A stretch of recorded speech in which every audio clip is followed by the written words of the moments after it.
Hello everyone, this is Real Talk with Matthew Barnett, episode 4. Today was a long, rough day at work. I got everything done though. God got me through it. And I finally got my so I uploaded one of the beginning things the other day. It was a video I did on Job. And I uploaded it before I finished like watching it. Usually I watch it before I send it out.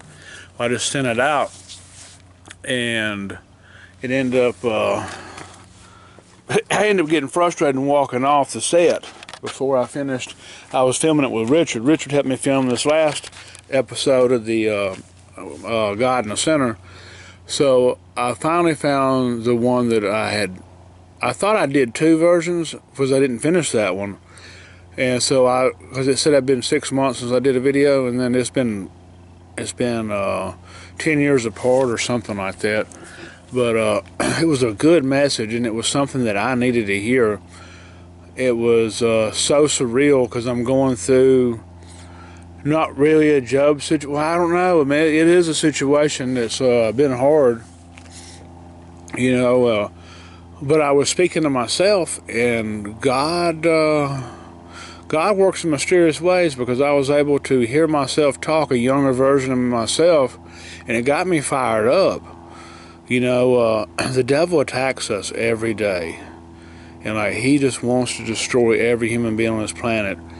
And you know, I went into Ephesians in that book of Job, and I needed to hear that. You know, I've just recently started reading my Bible again, like pretty regular. I'm actually reading in I think First Kings again, and it's when Elijah got took up into heaven, and then Elisha took over his ministry, took over his powers.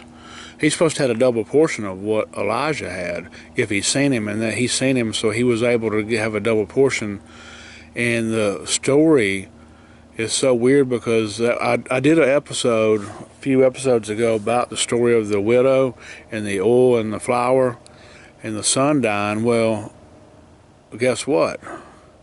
Elisha went into something similar to that, but it was a different story, but it's very similar. The child died, and he went up there and stretched out over the kid, like laid on his belly and prayed. So there's something about that. There's something about that, and I got to do more research on it. But God told me to do it the other day. God told me to, because I was going through some major, just pain and suffering, not physical but mental and emotional. And so I've been praying like that because God told me to the other day. I was on my knees and I did that, and I mentioned in the last video that I did it. But it was just strange that I went to this story about Elisha. He had put a curse on some people, and these bears came out and mauled them. I don't know why I went to that story, but I did. And then I kept reading, and it turned into the it confirmed the thing about the praying on the belly. You know, those two children brought back to life by doing that. And I was just praying that my spirit would be healed, and that I would be healed from whatever's going on. And I felt good most of the day, but I was busy. I mean, it was like 10, 11 straight hours of just nonstop go. And then I come home and I take like a little hour and a half, maybe 2 hour nap, and then I get my butt and go to the gym. And I come home and I'm searching frantically last night trying to get that, because when I realized how bad the Job video was, I was like, I'm going to leave it up just because it shows the frustration the devil was dealing with me at the time. So there's a story behind that. The devil was really dealing with me, and it ended up working. Whatever the devil was doing to me at that time, it worked. And I wasn't even listening to myself.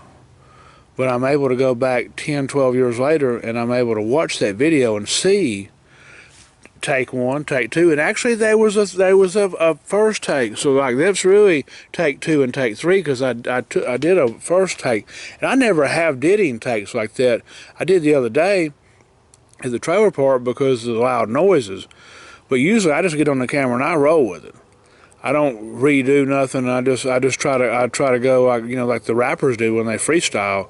That's what I do. I get in my word and I read a couple times, and then I just get on camera and I just go with it. There's no premeditation. There's no written nothing down. I mean, I used to write the scriptures down and I would read off that because I would jump around from book to book. But now I just keep the book there, and I'll have notes, little pieces of paper in there that tells me which one to go to, and I just switched over to it. I'm doing it a little different this time, but I'm still doing the same. It's like I'm not really preparing nothing, so I try to let the Spirit lead me. You'll get preachers up there and you can tell it's rehearsed. I don't rehearse nothing. I get up there and I say a little prayer before I get up on there on that camera, and I just let God do the rest. I just trust God that He speaks through me, and it's not me. I don't know if the moon's in this background. I hope it is. I was trying to get the moon up here in this background. But today was a good day, and it was a little emotional. I got off work, and there was just something I had realized. I guess I don't know, it's just, I'm still going through something. And but God is here for me, and He's gonna, whatever He took away, He's gonna replace it with something better. I just know it. He did Job. He took away a bunch of stuff from Job, but then He replaced it. I remember how many fold, but it was better than it was in the beginning when he was already doing good. I was already doing good, and then I had a situation that came up. And it was a good situation. It was a really good situation until it wasn't. I don't know what I did, and I might not have done. I don't think I did nothing, to be honest with you. I didn't do nothing. It was, I didn't. I don't feel like that I have any wrong in that. And I actually asked the person if there was anything. I tried to make amends, and there wasn't nothing. There wasn't nothing to make amends about, is what they told me. But God ruffled something up, and it was, I don't know what the reasoning is, but I'm okay now. I'm gonna be okay because God, I got God in my corner, and with God in my corner, can't never go wrong. And I'm just happy that I have God, because if I didn't have God, man, this little situation would have destroyed me way more than it did. And I ain't gonna say it was easy. There's been 4 days of hell in my mind, but I'm gonna get through this one way or another. And I don't know exactly what God's got in plan for me, but I'm praying for a miracle. Because there's been something I've been dealing with for about 6 years. I mean, I've been sober for 6 years, but there's another issue I've been praying for. I've been praying and praying and praying and praying and praying for 6 years since I've been sober, and God has not answered that prayer. I thought He had answered the prayer. There was 5 months of some good stuff going on, and He pulled the rug out from under me. I don't know. The rug got pulled out from under me, and it's left me like, why, God? Why did this happen? But it must mean He's got something better in store for me, or that person has to heal. I don't really know. I just have to keep praying and trust God that the situation is going to get better for me. I don't know about the other person. I can't really do nothing but pray for that person. Sometimes you don't want to pray for the other person, but man, it's rough doing that. It's rough trying to pray for somebody that you got no answers.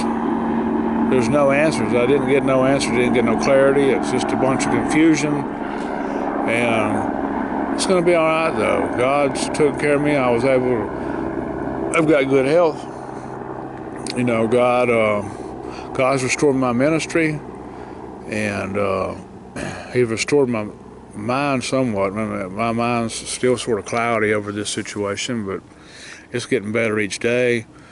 And I don't know what else I got tonight, except, man, it's a beautiful night, and I love you, God, and I love everyone out there.